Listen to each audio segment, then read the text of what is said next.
Love, Death and Robots is Tim Miller's first creative project since Deadpool way back in 2016, with David Fincher producing alongside Tim Miller. I didn't know much about Love, Death and Robots before it was released, and by I didn't know much, I mean I had never had any idea about this program. It just happened to pop up on my Netflix recommend for me, and I thought I'd give it a whirl.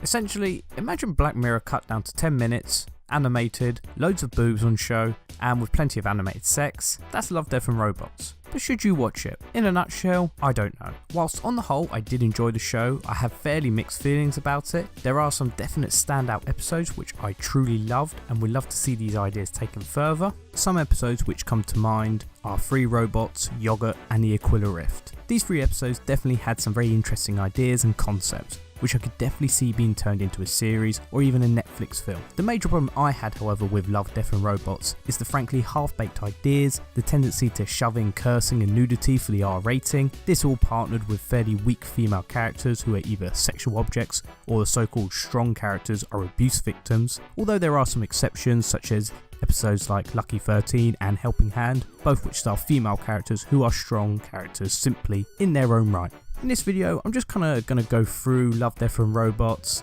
some stuff I liked, some stuff I didn't, and just kinda sum it up at the end. So let's begin.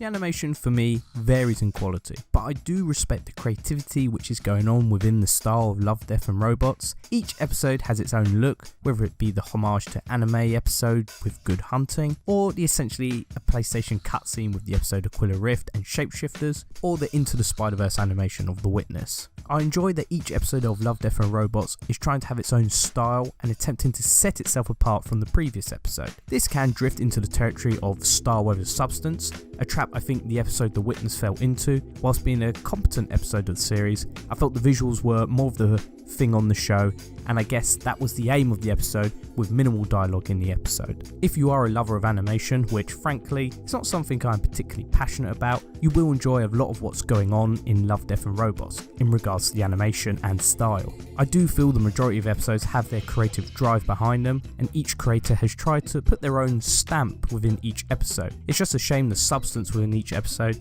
is sometimes lacking and the focus is driven towards the visuals of the episode. But throughout Love, Death and Robots, each episode is very distinctive and there is definitely a different feel to every episode you watch, and it feels like you are seeing a mini pilot for a potential new series, and you can definitely see there are different creators in every episode, which is nice to see.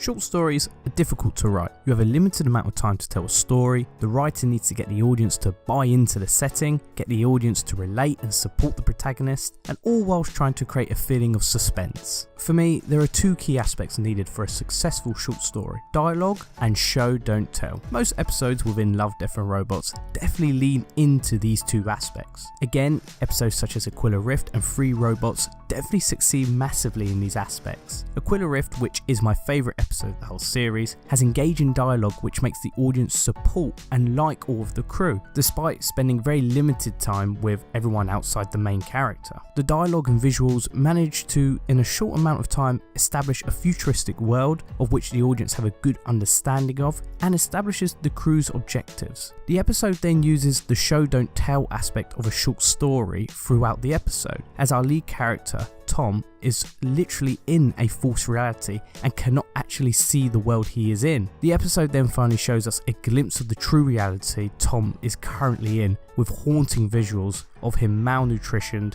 and unwashed as we see the alien which is holding Tom, as we realise this ship has been captured by some sort of alien spider which feeds on these ships. The scene only lasts around 10 seconds before cutting and we are placed back in Tom's false reality. The episode succeeds perfectly in showing the audience enough to constitute a complete plot, but not as much as to be content with the episode and where it leaves us, in that you want to see more and understand more about this universe. You want to know where the ships were going, what was the spider alien that caught them, and did it mean any harm, as the line "they take lost souls in" is ambiguous at best. And whilst my take on the episode was the spider aliens simply fed on crew members, it definitely left the questions open. This show and don't tell aspect truly makes or breaks a short story. Many episodes, however, in Love, Death and Robots have fairly sloppy dialogue and probably show too much in their episodes, without enough being left to the audience wanting to see more. Episodes such as The Dump and Good Hunting didn't have an interesting enough aspect to want audience to see more, and particularly in Good Hunting's case, the episode showed far too much and had a very clear beginning, middle and end. The stories of the characters are essentially all wrapped up by the end of the episode, and you don't feel there is anything left to tell regarding the story or the world they are in.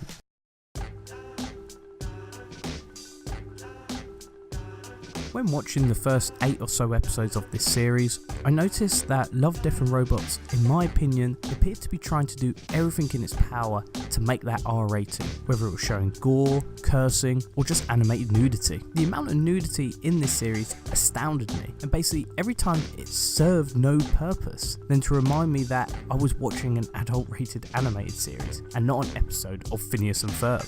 It bordered on uncomfortable. In fact, it was uncomfortable. Episodes like The Witness, which simply have nudity throughout, I simply didn't understand its story or visual purpose, unless I'm missing something. I mean, it couldn't have been that difficult for the character to simply pick up a top she found and put it on, instead of running through the streets of what I can only assume is the Blade Runner universe, with both boobs hanging out. If the show was trying to be sexy, it doesn't really work as animation isn't exactly sexy. So the only conclusion I can draw is that the creators wanted to make this as adult as possible, and I guess they succeeded. Overall, I feel the female characters in this series are pretty weak.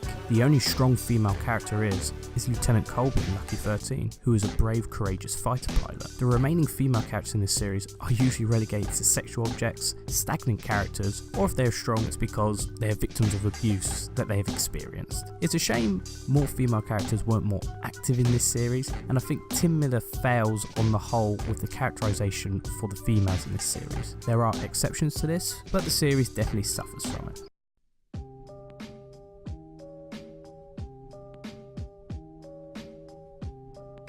Look, I've been pretty down on Love, Death and Robots. I wasn't particularly hyped about it, I knew nothing about this show and its release, and I was clueless about what to expect. There is something very creative going on within Love, Death and Robots, but at times features a lot of half-baked ideas and not fully realised stories. However, the animation and style of the series is truly something to marvel. That paired with a fabulous creative process. Episodes such as Free Robots, which is truly funny, touching, and has a hard-hitting message at the end. Yogurt, which is hilarious and haunting. Aquila Rift, which is just perfect. And Shapeshifters, which is just an amazing concept I want to see more of. All these are truly magnificent episodes which will make you want to watch on. I think though the creators maybe bit more off than they could chew. If you see each episode as its own separate episode and go into it with an open mind, that quality may vary, and you are simply watching someone's vision, then I think you will enjoy this series a lot. But if you want an anthology series more structured like Black Mirror, this might not be for you. If there is a second series, which I doubt due to the lukewarm reception and time this probably takes to make, I would expect a lot less episodes to what was released, in order to try and fully realise these ideas. But hey, that's just my opinion. Thank you for watching.